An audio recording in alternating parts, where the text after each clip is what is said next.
నమస్తే, welcome to Magna TV. నేను మీ Krishnaveni. AP DCM Pawan Kalyan భారతదేశంలోనే ఫేమస్ అయ్యారు. డీసీఎం అంటే పవన్ కళ్యాణ్ అనే స్థాయికి ఆయన వైరల్ అయ్యారు. అయితే ఇప్పుడు ఆ డీసీఎం ప్లేస్లో లోకేష్ గారిని నియమించాలి అని తెలుగుదేశంలో కార్యకర్తల నుంచి అన్ని రకాల వర్గాల్లో వాళ్ళు కూడా వాదన వినిపిస్తున్నారనే అంశం తెర మీదకి వచ్చింది.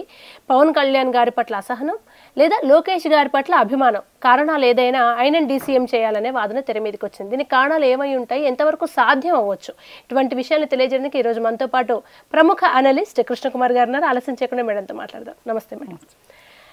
మేడం, ప్రతి పార్టీకి ఒకరంటూ దిక్సూచిలాగా ఉంటారు. జనసేనకు పవన్ కళ్యాణ్ గారు, వైసీపీకి జగన్ గారు, టీడీపీకి చంద్రబాబు గారు. కానీ వయసు రీత్యా చంద్రబాబు గారికి 80కి దగ్గరగా వస్తున్నారు. ఇటువంటి తరుణంలో లోకేష్ గారిని ఆటోమేటిక్గా వాళ్ళ లీడర్గా తెలుగుదేశం పార్టీలో ఉన్న ప్రతి ఒక్కరూ ఓన్ చేసుకున్నారు. ఎక్కడ మసకబారిపోతున్నారన్న భయమో ఇంకేదైనా టెన్షనో తెలియదు, కానీ ఉన్న పలంగా పవన్ కళ్యాణ్ గారి ప్లేస్లో లోకేష్ గారిని నియమించాలనే వాదన తెర మీదకి వచ్చింది. ఏ ఇన్సెక్యూరిటీసా, అభిమానమా, ఏదనుకోవచ్చు కారణం? ఈ అగ్నికి ఆజ్యం పోసింది మటుకు రాధాకృష్ణ, ఆంధ్రజ్యోతి రాధాకృష్ణ. ఒక 12 రోజులు 13 రోజులు అయింది. తొలి పలుక ఏదో కొత్త పలుకులో రాసుకుంటూ వచ్చి ఆయన ఇచ్చిన సిగ్నల్ ఏంటి అంటే, పవన్ కళ్యాణ్కి చాలా స్కోప్ ఉంది అన్నట్లుగా ఇచ్చుకుంటూ వచ్చాడు. మరి నేను పోల్చానని కాదు, కానీ కృష్ణారావు గారని ఢిల్లీలో ఉంటారు, ఆయన ఆంధ్రజ్యోతి రిపోర్టర్. ఆయన ఒక ఆర్టికల్ రాశారు. ఆయన ఎవరెవరిని పోలుస్తూ రాశారు? మన్మోహన్ సింగ్ని, వాజ్పేయిని, చంద్రబాబు నాయుడు గారిని. వాజ్పేయి గారిని, మన్మోహన్ సింగ్ గారిని, చంద్రబాబు నాయుడు గారిని ముగ్గురిని పోలుస్తూ ఆయన రాశారు ఆర్టికల్లో. రాసి వాజ్పేయి గారి నివాళి అర్పించడానికి వర్ధంతి రోజున చంద్రబాబు నాయుడు గారు ఢిల్లీలో కనిపించారు.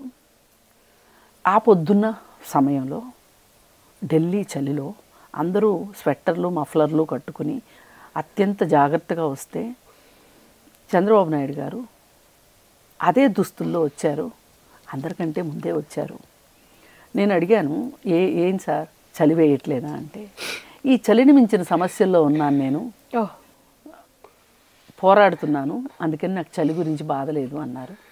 అలాగే ప్రతి ఒక్కరూ ఆయనతో మాట్లాడాలని ప్రయత్నం చేస్తున్నారు. ప్రతి ఒక్కరూ కేంద్ర మంత్రులందరూ కూడా ఆయనతో ముచ్చటిస్తున్నారు. ఆఖరికి మోదీ, అదానీ అందరూ కూడా, అమిత్ షా, అందరూ, అదానీ కాదు అమిత్ షా, ఆ రోజంతా కూడా ఆయన బిజీగా గడిపేశారు. రాత్రి వరకు. రాత్రి తిరుగు ఫ్లైట్లో వెనక్కి వచ్చారు. వెనక్కి వచ్చేసిన తర్వాత మళ్ళీ మన్మోహన్ సింగ్ గారు చనిపోయారని తెలిసి మళ్ళీ వెనక్కి వచ్చారు. ఈ వయసులో ఈయనకి శక్తి ఎక్కడిది అని అనిపించేలాగా ఉంటారు అని చెప్పి రాశారు. ఇవాళ సంకీర్ణ ప్రభుత్వం కేంద్రంలో నడుస్తుంది అంటే ఒక రకంగా చంద్రబాబు నాయుడు గారి వల్లే, కానీ అది ఆయన ఇసుమంతా కూడా చూపించుకోవట్లేదు అని రాశారు. ఇది ఒక పరిణితి ఉన్న రాజకీయ నాయకుడు చేయవలసిన విధి విధానం ఇలా ఉంటుంది.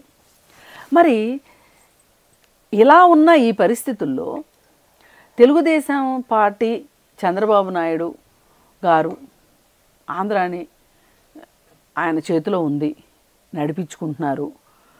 ఆంధ్రప్రదేశ్ ప్రభుత్వానికి మంచి జరగాలి, ప్రజలకు మంచి జరగాలి, ప్రభుత్వానికి మంచి పరిపాలన ఇవ్వాలి, ప్రజలు బాగుండాలి అని కోరుకునేవాళ్ళు ఎవరూ కూడా పుల్లలు పెట్టాలని చూడరు. ఇప్పుడు మనకి ఒక లార్జర్ పర్స్పెక్టివ్ ఏముండాలి? మనం మంచిగా ఉండాలి, మనతో పాటు నలుగురు మంచిగా ఉండాలి, మన చుట్టూ ఉన్నవాళ్ళు మంచిగా ఉండాలి. అలా కాకుండా నేను మంచిగా ఉండటం కోసం వీళ్ళందరూ నాశనం అయిపోవాలి, నా పబ్బం గడిపించుకోవటం కోసం వీళ్ళందరూ నాశనం అయిపోవాలి అనుకునే ఒక దొగ్ధందు చూసారా? అది ఉన్నవాళ్ళు ఉన్నట్టు మాట్లాడతారు, మొత్తం పరిస్థితులను చూసిన వాళ్ళు చూసినట్టు మాట్లాడతారు. నేను అందుకే ఈ పోలిక తీసుకురావాల్సి వచ్చింది. ఇకపోతే ఆ కొత్త పలుకులో ఆయన నర్మగర్భంగా మోడీ భక్తుళ్ళ పవన్ కళ్యాణ్ని చాలా పైకెత్తి మాట్లాడారు. అది ఒప్పుకునే విషయం కాదు. ఎందుకంటే అసలు పవన్ కళ్యాణ్ గారికి డిప్యూటీ సీఎంగా ఆయనకి పదవి ఇచ్చి ఆయనకి ఒక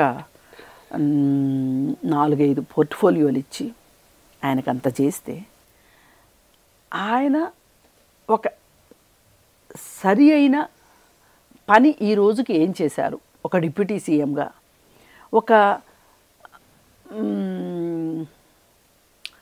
విమర్శకి తావులేని ఒక ప్రసంగం ఏం చేశారు అంటే ఇవాళ ఎవరూ చెప్పలేని పరిస్థితి.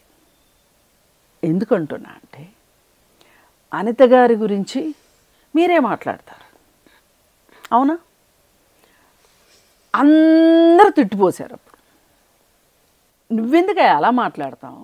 నువ్వు ఒక డిప్యూటీ సీఎంవి, ఈ రాష్ట్రంలో ఏం జరిగినా ముఖ్యమంత్రి తర్వాత నీదే బాధ్యత ఉంటుంది. నువ్వు మాట్లాడాల్సిన అవసరం ఏంటి? నువ్వెందుకు కల్పించుకుంటావు? పైగా ఆమె దగ్గర అసలు శాంతి పద్ధతులు ఆవిడ దగ్గర లేదు. ఇది నీ పనే, నువ్వు మాట్లాడాల్సిన మాటేనా అని అడిగితే కాస్త ఆగాడు. తరువాత ఏదో దీని గురించి అడిగారు. అడిగితే నేను ఆ మంత్రిని కాదు కదా, నన్ను అడక్కండి అన్నాడు. మళ్ళీ తిరుమల విషయం వచ్చేసరికి కుక్కతో ఒక వంకరే అన్నట్లు మళ్ళీ ఆయన రిజైన్ చేయాలి, ఆయన సారీ చెప్పాలి అని మాట్లాడడం. అది మీకు అవసరమా? ఎందుకు ఇలా చేయాలి అంటే ఆయన ఖచ్చితంగా నేనే నెంబర్ 2 ఈ ప్రభుత్వంలో అని అనిపించుకోవాలనే దుగ్ధలో ఆయన ఉన్నాడు. దానికి ఊతం ఇచ్చేటట్లు ఇలాంటి వాళ్ళ రాసే రాతల వల్ల ఏం జరుగుతుంది అంటే అసలు ఆ రాష్ట్రానికి ఆ రోజు అసలు పవన్ కళ్యాణ్ అవసరం ఎంత ఉంది? ఏది ఎలక్షన్స్ ముందు ఆ రాష్ట్రంలో తెలుగుదేశానికి ఎంత అవసరం ఉంది? అవసరాన్ని అతను సృష్టించుకున్నాడు మోడీ డైరెక్షన్లో. అంటే చంద్రబాబు గారు అరెస్ట్ టైంలో ఆ కరెక్ట్ క్రైసిస్ టైంలో వెళ్ళి ఆయన పొత్తను చేయడం అనేది ఒక రకంగా టీడీపీ వాళ్ళకి బలాన్ని ఇచ్చింది అంటారు కదా. బలాన్ని ఇప్పుడు మనకి హార్లిక్స్ కూడా బలాన్ని ఇస్తండి, బాదం పప్పులు కూడా బలాన్ని ఇస్తాయండి. ఏది మంచి బలం? బాదం పప్పులే మంచి బలం. మంచిది కదా. ఆ రోజు ఆ పరిస్థితి ఉత్పన్నం చేసింది ఎవరు? జగన్మోహన్ రెడ్డి అక్కడ ఒక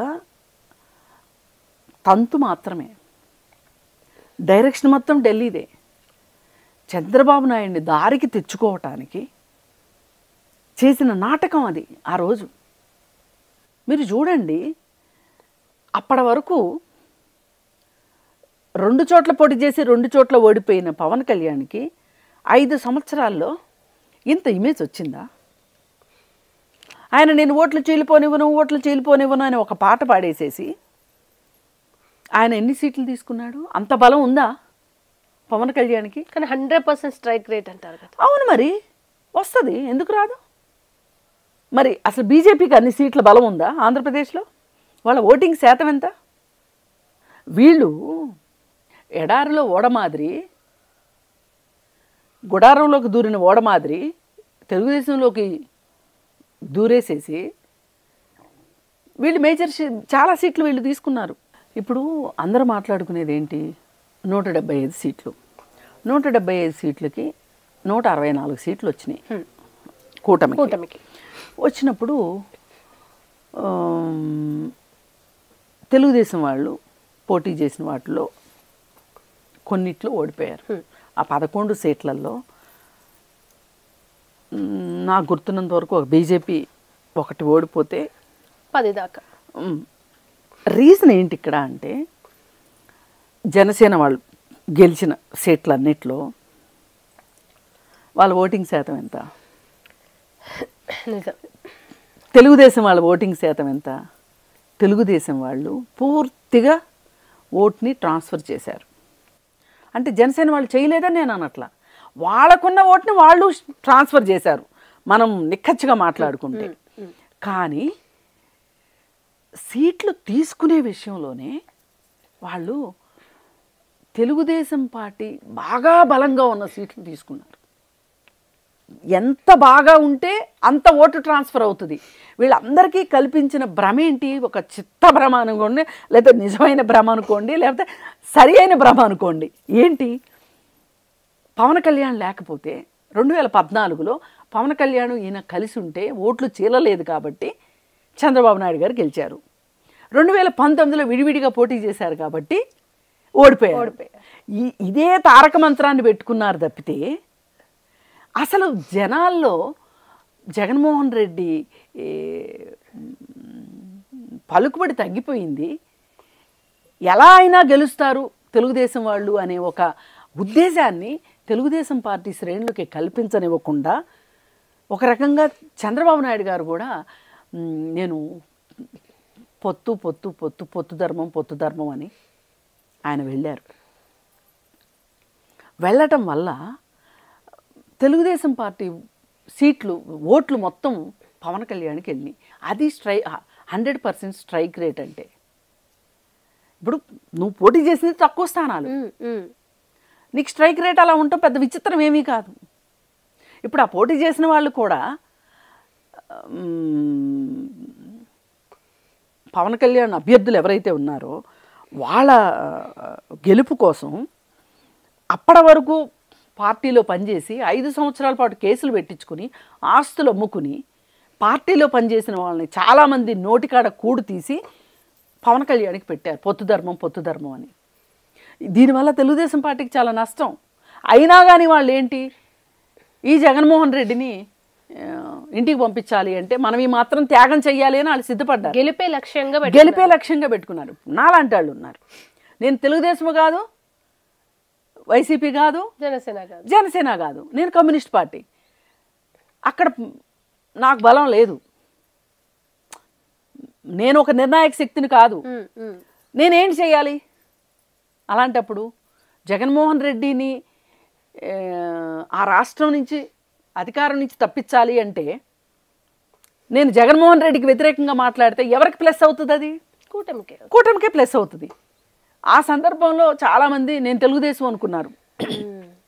ఈరోజు నేను నిక్కచ్చిగా తెలుగుదేశం తప్పు చేస్తే తప్పని మాట్లాడుతున్నా. ఇప్పుడు చాలామందికి అర్థమై ఉండాలి ఐఎమ్ ఏ న్యూట్రల్ పర్సన్ అని. ఇప్పుడు నేను మాట్లాడేది కూడా అదే.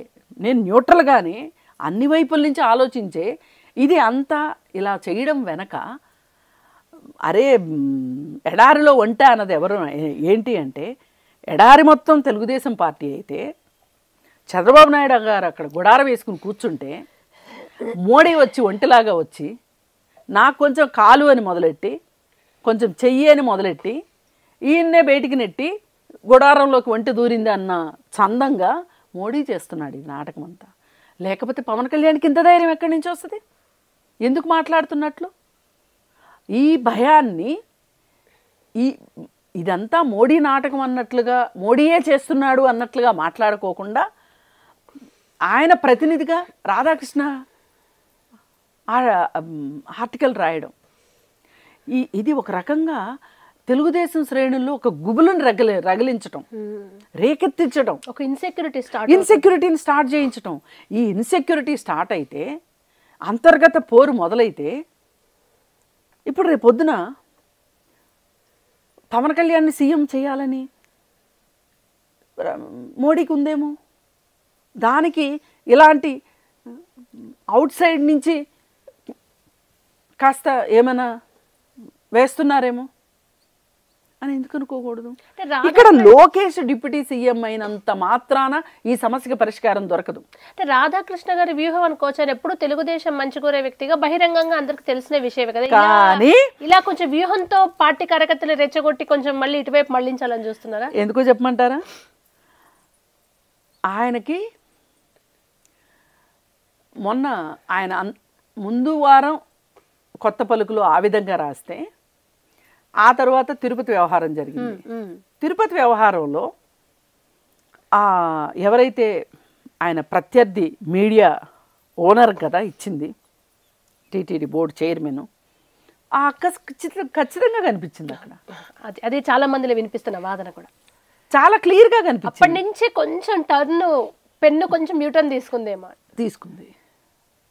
పైగా ఇంకొకటి, ఇంతమంది పత్రికాధినేతల్ని లొంగ తీసుకోవటానికి ఈడీలు, ఐటీలు, అందరు ఈ దేశంలో ఇవాళ ఉన్న మీడియా మొత్తం ఎవరి చేతిలో ఉంది? అదాని, అంబానీ చేతుల్లో ఉంది మీడియా మొత్తం.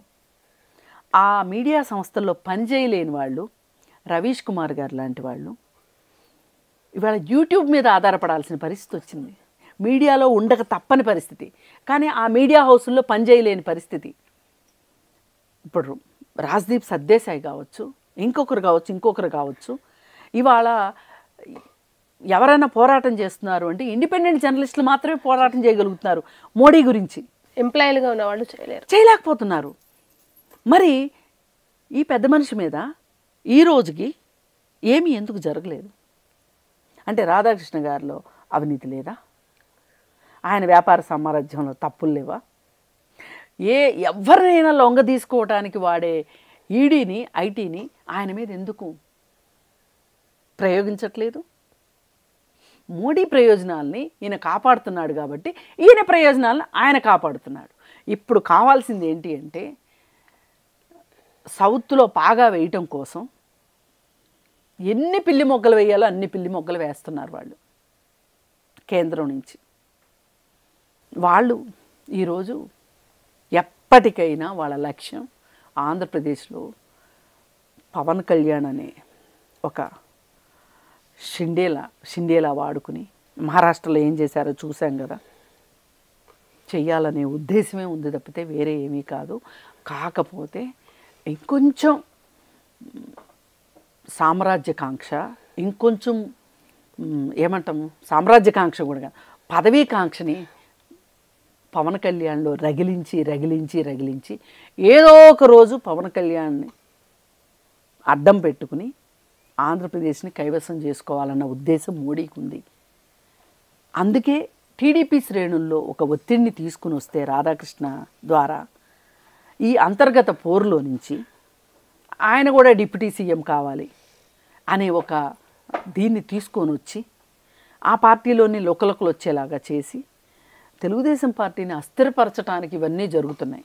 పైగా అసలు ఈయన వల్లే కదా మోడీ పిఎం అయింది. మరి అలాంటి చంద్రబాబు నాయుడు గారు పార్టీ శ్రేణులకు ఎందుకు ధైర్యాన్ని ఇవ్వలేకపోతున్నారు అది అర్థం కావట్లేదు అని వీళ్ళు మాట్లాడుతున్నారు. నేనేమంటా అంటే ఇప్పుడు ఒక్కొక్కరికి ఒక్కొక్క వ్యూహం ఉంటుంది. శత్రువులు ఎదుర్కోవటానికి, శత్రువులను అణిచివేయటానికి, కక్ష సాధింపు చర్యలకి కొందరు చట్టం ద్వారా వెళ్తారు, కొంతమంది రౌడీల ద్వారా వెళ్తారు, కొంతమంది వ్యవస్థల ద్వారా వెళ్తారు. ఇప్పుడు చంద్రబాబు నాయుడు గారు ఏం చేసినా కక్ష సాధింపు చర్యలు ఉండవు, ఇక్కడ చట్టం తన పని తాను చేసుకుంటూ పోతుంది అని చెప్తున్నారు. అలా కాకుండా కక్ష సాధింపు చర్యలే చెయ్యాలి అనుకుంటే 2004లో వైఎస్ రాజశేఖర రెడ్డి గారు సీఎం అవ్వగానే పరిటాల రవి ఎందుకు చనిపోతాడు? మరి ఇవాళ రోజున 175కి 164 సీట్లు ఉన్న ఈ ప్రభుత్వం ఎందుకు వైసీపీ వాళ్ళని ఎందుకు టార్గెట్ చేయట్లేదు? వ్యక్తిగతంగా కావచ్చు, ఫిజికల్గా కానీ ఎందుకు చేయట్లేదు? ఏం చేసినా చట్టమే చేయాలి. చట్టం ద్వారా చేస్తే 4 రోజులు ఆలస్యంగా అవ్వచ్చు, కానీ అందులో పస ఉంటే అయి తీరుతుంది. ఈలోపు మనం ఎందుకు మట్టి పూసుకోవాలి? ఇప్పుడు కక్ష సాధింపు అంటూ చేస్తే బురద అంటుకుంటుంది, ఎంత అవునన్నా కాదన్నా అంటుకుంటుంది. అవి కడుక్కోవడానికి మళ్ళీ ఎంత కష్టపడాలి? ఇవన్నీ ఇప్పుడు అవసరమా అనే ఉద్దేశంలో చంద్రబాబు నాయుడు గారు ఉన్నారు. చట్టం తన పని తాను చేసుకుంటారు. కరెక్టే అమ్మా. ఇప్పుడు ఆయన ఇంకో 5 ఏళ్ళు 10 ఏళ్ళు యాక్టివ్గా ఉంటారు, ఇంకో 15 ఏళ్ళు యాక్టివ్గా ఉంటారు. తర్వాత అయినా లోకేష్ గారు ఉండాలి. ఇప్పుడు ఈ టీడీపీ లోకేష్ గారే ఎందుకు ఉండాలి అంటే టీడీపీ అభిమానుల ఇష్టం అది కదా. ఇదే చాలా తప్పు. ఇప్పుడు లోకేష్ గారు బాగా పనిచేస్తున్నాడు, అందులో డౌట్ లేదు, ఎక్కడా వివాదాస్పదంగా కూడా లేడు. మొదటిసారి ఎమ్మెల్సీని చేసి మంత్రి పదవి ఇచ్చినందుకు ఒక రకంగా ప్రభుత్వానికి డ్యామేజ్ అయింది. ఆ రోజు తొందరపడకుండా ఉండాల్సింది.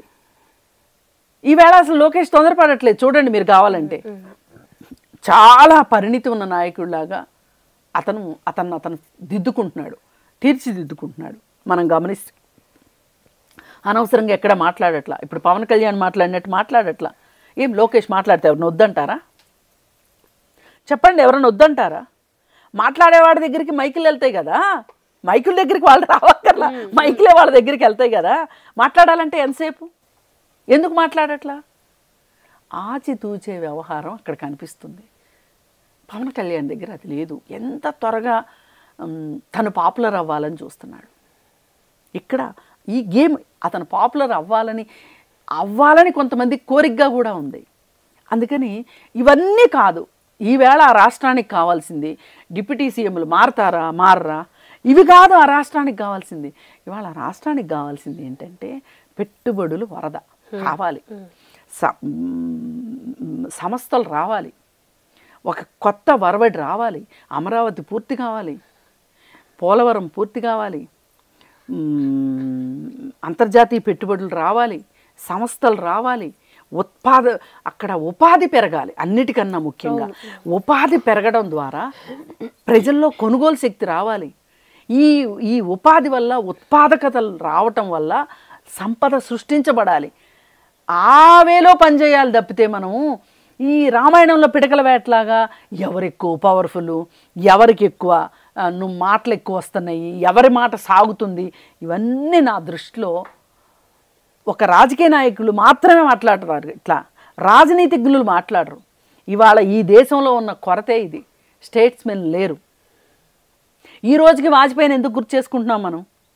శత్రువును కూడా గుర్తించగలడు, ప్రత్యర్థిని కూడా గుర్తించగలడు. ఒక ఇందిరాగాంధీని దుర్గామాతగా పోల్చగలిగాడు. అదే ఇందిరాగాంధీ తప్పు చేస్తే నిలదీయగలిగాడు. అది స్టేట్స్మెన్ అంటే. రాజకీయ నాయకులు వస్తారు పోతారు, స్టేట్స్మెన్లు వస్తే పాతుకుపోతారు. ఆ స్టేట్స్మెన్లు కావాలి మనకి. ఇవాళ రాజకీయ నాయకులు 100 మాట్లాడినివ్వండి, అమ్ముడు పోయిన పత్రికలు ఏమన్నా మాట్లాడినివ్వండి, ఇవి ఇవాళ ప్రశ్నే కాదు. ఇవాళ ఆంధ్రప్రదేశ్కి కావాల్సింది ఏంటి అంటే పెట్టుబడులు కావాలి, ప్రశాంతమైన వాతావరణం కావాలి, పెట్టుబడులకు అనుకూలమైన వాతావరణం కావాలి అక్కడ. అలాగే విజన్ కావాలి. 2047 అది చంద్రబాబు నాయుడు గారి విజన్. ఒకప్పుడు విజన్ 2020 అంటే ఎగతాళి చేశారు. ఆ విజన్ 2020 ఇవాళ హైదరాబాద్ ఇలా ఉండటానికి కారణం. నేను తెలుగుదేశం మనిషిని కాను, మళ్ళీ చెప్తున్నా. ఇదంతా మాట్లాడుతున్నాను కాబట్టి నాకు పసుపు రంగు పోయొద్దు. ఒక్కటే నేను సింపుల్గా చెప్తున్నా, విజన్ ఉన్న నాయకుడు విజన్ ఉన్న నాయకుడే ఏ రోజైనా సరే. విజన్ ఉన్న నాయకుడు కష్టాలు పడవచ్చు, అది వేరే విషయం. కానీ విజన్ ఉన్న నాయకులే చరిత్రలో గుర్తుంటారు. ఇప్పుడు మన్మోహన్ సింగ్ని ఎంతమంది ఎగతాళి చేశారు, ఎంత ఎక్కిరిచ్చారు. ఆయన ఏమన్నాడు? నన్ను చరిత్ర అయినా నన్ను ఉదారంగా గుర్తుపెట్టుకుంటుంది అన్నాడు. ఇదే మాట అంతర్జాతీయంగా మొన్ననే చనిపోయిన జిమ్మీ కార్టర్ అన్నాడు. ఇదే మాట, నన్ను చరిత్ర గుర్తుంచుకుంటుంది అని. ఇలా చరిత్ర గుర్తుంచుకునే రాజనీతిజ్ఞులు కూడా ఉంటారు. అందుకని మనం అంటే ఇప్పుడు వీళ్ళ టీడీపీలో రేగిన చిన్న ముసలమోనో ఇంకేమైనా అనుకోవచ్చు, ఇది వర్కౌట్ అయ్యే అవకాశం ఉందంట. వర్కౌట్ అవ్వకూడదు నా ఉద్దేశంలో. అవ్వదు అనుకుంటున్నా, అవ్వకూడదని కూడా చెప్తున్నా. ఎందుకంటే ఈ ముసలం వస్తే ఎవరికి నష్టం? తెలుగుదేశం పార్టీ వాళ్ళు ఉంటుంది, రేపు పోద్దండి. ఒకవేళ పోయిందే అనుకుందాం, పవన్ కళ్యాణ్ వాళ్ళు ఉంటాడు, రేపు ఉండడు. మోడీ వాళ్ళు ఉంటాడు, రేపు ఉండడు. కానీ ఆ రాష్ట్రం ఉంటుంది కదా, ఈ దేశం కదా చిరస్థాయిగా ఉండేది. మీరు నేను అందరం పోతాం మన టైం అయిపోయినప్పుడు, మనం అందరం కాలగర్భంలో కలిసిపోతాం. కానీ ఫ్యూచర్ జనరేషన్ ఉంటుంది కదా ఆంధ్రప్రదేశ్కి. ఆంధ్రప్రదేశ్ కావాలి అనుకునేవాళ్ళు, ఆ రాష్ట్ర అభ్యున్నతి కావాలనుకునేవాళ్ళు ఇలా పరిణితితో ఆలోచించాలి. ఇలా చిన్న కీచులాట్లు కాదు.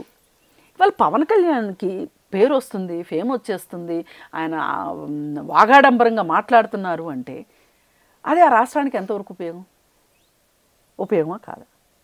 నేను మెటీరియలిస్టిక్గా మాట్లాడుతున్నానని మీరు అనుకోవచ్చు, కానీ నేను మెటీరియలిస్టిక్గానే మాట్లాడతా. ఎందుకంటే ఆ రాష్ట్ర ప్రయోజనాల ముందు అందరూ తల వంచవలసిందే.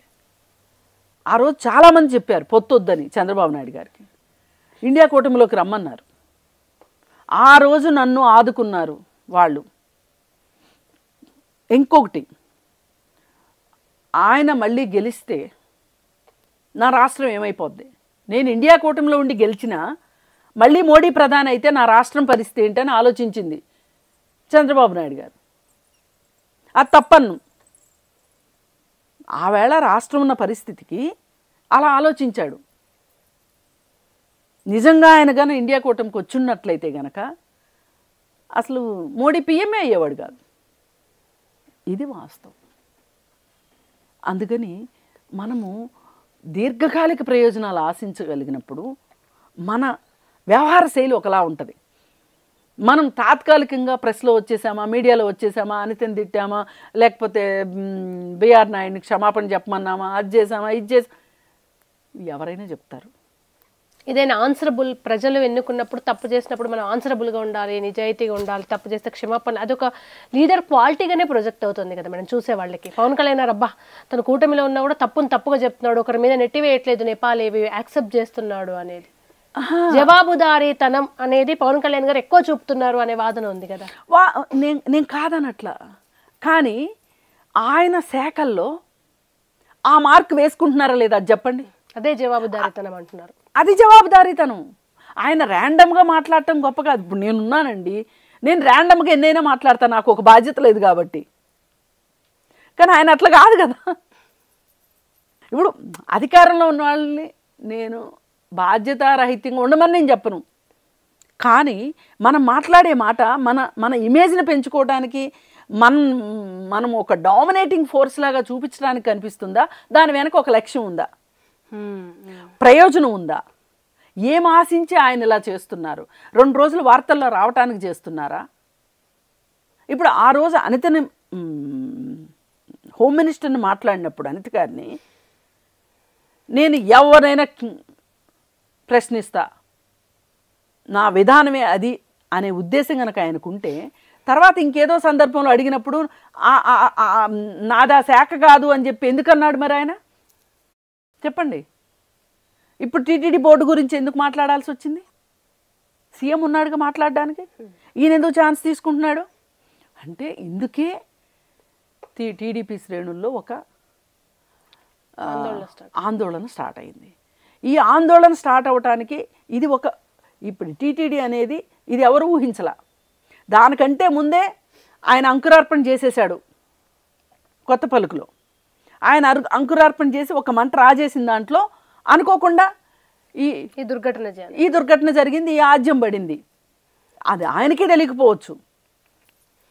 అందుకని ఎప్పుడైనా సరే మన ప్రసంగాలు కానీ మన విధి విధానాలు కానీ కాస్త ఈ రోజు కాస్త మనకి ఒక రకమైన ఇది ఇవ్వచ్చు, ఒక పలుకుబడి తీసుకురావచ్చు. కానీ ఇవాళ పలుకుబడులు కాదు కావాల్సింది, వ్యక్తిగతమైన ఇమేజ్ కాదు ఇవాళ కావాల్సింది, ఒక రాష్ట్రం గురించి ఆలోచించాల్సిన పరిస్థితి ఉంది. ఇవాళ ఆంధ్రప్రదేశ్ రాష్ట్రం ఒక రకంగా అన్ని విధాల నష్టపోయింది. రాజధాని లేని రాష్ట్రం, మొన్న 3 రాజధానుల రాష్ట్రంగా ఉన్న ఈ రాష్ట్రం ఈవేళ కాస్త ఒక నెలతొక్కునే పరిస్థితిలో వస్తుంది. ఇలాంటప్పుడు ఎవరైనా సరే రాష్ట్ర ప్రయోజనాల గురించి కాకుండా వేరేగా ఆలోచిస్తే వాళ్ళంతా దుర్మార్గంగా ఆలోచించే వాళ్ళు ఇంకొకళ్ళు లేరు. ఆంధ్రప్రదేశ్ రాష్ట్రానికి, ఆ రాష్ట్ర ప్రజలకి తీరని అన్యాయం చేసిన వాళ్ళు అవుతారు. ఇవాళ కావాల్సింది ఆ చిత్తశుద్ధి కావాలి, దానికోసం త్యాగాలు కావాలి. అవసరమైతే పదవులు త్యాగం చేయండి, నష్టమేం లేదు. ఈ పదవులు నాకు వస్తాయని ఎవరు పుట్ల, ఈ పదవుల్లో పాతుకుపోవటానికి పుట్ల. పదవుల కోసమే ఎక్కడికైనా వెళ్తున్న సమాజం నేను కాదనట్లే. త్యాగాలతో కూడా ప్రపంచం ఉంటే బాగుండు. మీరు ఉండాలి. ఈ దేశం త్యాగాలతోనే వచ్చింది. ఎంతమంది త్యాగం చేస్తే స్వాతంత్రం వచ్చింది? అసలు స్వతంత్ర సమరయోధులు కాదు, ఒక 20-30 ఏళ్ల క్రితం ఉన్న రాజకీయ నాయకుల్లో ఉన్న ఫ్రెండ్లీ పాలిటిక్సే మనకు కనిపించట్లేదు. ఇవాళ విద్వేష రాజకీయాలు. ఇవాళ ఎలక్షన్స్ అయిపోయిన తర్వాత 4 ఏళ్ల వరకు ఎవరు రాజకీయాలు మాట్లాడేవాళ్ళు కాదు, ఎలక్షన్ రాజకీయాలు ఉండేవి కాదు. 5వ సంవత్సరంలో ఎలక్షన్ ఇయర్ అనేవాళ్ళు. ఇవాళ ప్రతిరోజు ఎలక్షన్ ఇయరే, ప్రతిరోజు ఎలక్షన్ డేనే. ఎందుకు ఇలా మారిపోయింది? పదవులు చాలా కాస్ట్లీ అయిపోయినాయి, పదవులు రావట్లా, కొనుక్కుంటున్నారు. అందుకే ఇవన్నీ ఇలా జరుగుతున్నాయి. అందుకని మనం ఎంత సుదీర్ఘంగా మాట్లాడుకున్నా ఇవాళ ఎవరైనా సరే, పత్రికలు అవ్వండి, వ్యవస్థలు అవనివ్వండి, సంస్థలు అవనివ్వండి, ప్రజలు అవనివ్వండి, రాజకీయ నాయకులు అవనివ్వండి, ఇవాళ ఆంధ్రప్రదేశ్ ఉన్న పరిస్థితుల్లో ఒక రకంగా మన ఎలక్షన్స్ ముందు పరిస్థితి చూస్తే వెంటిలేటర్ మీద ఉన్నట్లుంది. ఇప్పుడిప్పుడే ఊపిరి వస్తుంది, సొంతగా ఊపిరి తీసుకుంటుంది. ఆంధ్రప్రదేశ్కి, ఆంధ్ర ప్రజలకి 2 సార్లు అన్యాయం జరిగింది చరిత్రలో. ఒకసారి మద్రాసు నుంచి విడిపోయినప్పుడు, రెండోసారి తెలంగాణ ఆంధ్ర విడిపోయినప్పుడు. నేనేమి విడిపోకూడదనే వ్యక్తిని కాదు. విడిపోయిన తర్వాత పరిణామాల గురించి, పునర్వ్యవస్థీకరణ చట్టం గురించి, విడిపోయేటప్పుడు ఏమేం వాగ్దానాలు చేసి మన్మోహన్ సింగ్ గారు విడిపోవటానికి గ్రీన్ సిగ్నల్ ఇచ్చారో ఆ తర్వాత వచ్చిన ప్రభుత్వం అది చేసిందా? చేయలా. ఈ విషయంలో ఏ చరిత్రలో మోడీ నిలిచిపోతాడు. తొగ్లక్ లాగా జగను ఏ రకమైన నిర్ణయాలు తీసుకుంటే ఆ నిర్ణయాలకి సై అంటే సై అన్నాడు. నీళ్లు మట్టి మాత్రమే ఇచ్చాడు. మరి ఆయన గుర్తుండడా? ఇవాళ చాలా నిధులు ఇస్తున్నానని చెప్తున్నాడు. సరే, ఇస్తే మంచిదే. మనం ఆ రోజు తిట్టాము, ఈరోజు పొగడతాం. పొగట్టం కాదు, ఆయన బాధ్యత ఆయన చేశాడని చెప్తున్నాం, ఒప్పుకుంటున్నాం. ఆ రోజు ఆయన బాధ్యత విస్మరించాడని చెప్తాం. ఏది జరిగినా ఒకటే, ఈ రాష్ట్రం 2 సార్లు అన్యాయం అయిపోయింది. ఈసారైనా ఆ రాష్ట్ర ప్రజలుకి కాస్త తిండి దొరకాలి, వలసెళ్ళిపోకూడదు అనుకుంటే ఆ రాష్ట్రంలో పరిశ్రమలు రావాలి. కేంద్ర సహకారం చాలా అవసరం. సుస్థిర ప్రభుత్వం ఉండాలి. అంతర్గత కుమ్ములాటలు వద్దు. పార్టీల మధ్యలో కావచ్చు, కూటమి మధ్యలో కావచ్చు, వద్దు. ఒక మంచి ప్రభుత్వం నడవాలి, ఆ రాష్ట్రం బాగుండాలి అని కోరుకుందాము. దీనికి విఘాతం కలిగించే వాళ్ళు ఎవరైనా సరే ఆ రాష్ట్రానికి శత్రువులే. థ్యాంక్ యూ సో మచ్ అమ్మా. Thank you so much for your wonderful analysis.